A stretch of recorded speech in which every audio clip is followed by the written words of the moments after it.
Alright, I'm so excited about these Swedish dishcloths. My sister has some and I finally got these. They were a good price on Amazon. So I love that they absorb so much and they are reusable, so I can wash them in the washing machine. On Amazon it says you can wash them like up to 100 times. And then on here it says not to put it in the dryer. So let's open it and see the pretty prints.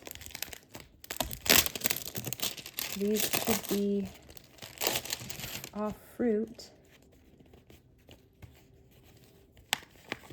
Might just tear it.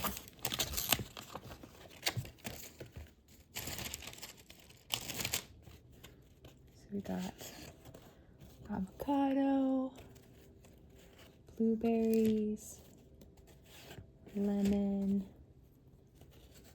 peach,